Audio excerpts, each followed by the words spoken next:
So obviously the agenda is moving in that direction. Now, how are you going to implement it then on a worldwide scale?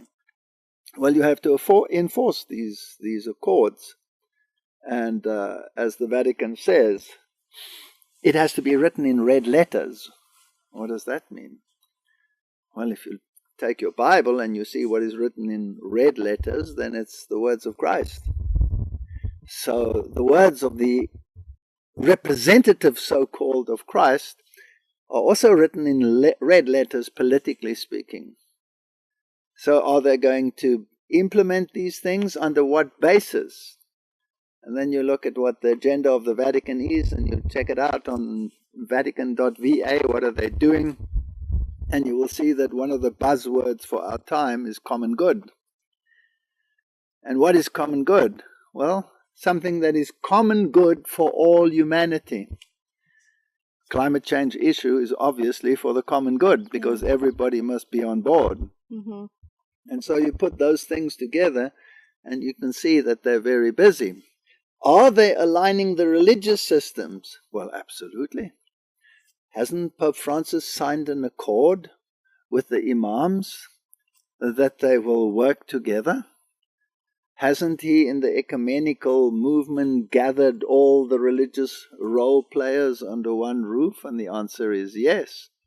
So are we progressing towards this final goal of the papal agenda? You have to be blind if you want to say it's not so. Of course it is so. Prophecy is being fulfilled before our very eyes. And people are ignoring the facts.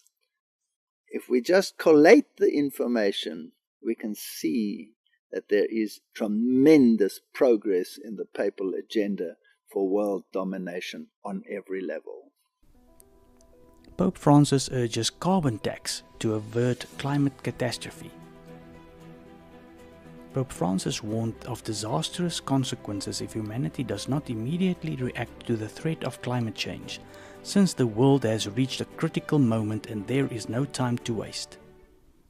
Further, I'm now joined in studio by Louis Boto, who's an associate in the tax and exchange control practice. Thanks very much for joining us and welcome to the program. Thank you, Peter.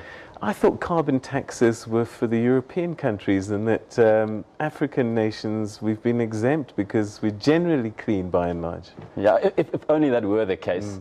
So as a bit of background, of course, South Africa has certain obligations under the Paris Agreement to reduce our carbon emissions. And essentially the carbon tax legislation, which has been in the pipeline for quite a number of years, will now come into effect in an attempt for South Africa to meet our obligations under the Paris Agreement. 3 carbon tax bills introduced in Congress. Given concerns about man-made climate change, lawmakers will continue to explore different options for introducing a carbon tax.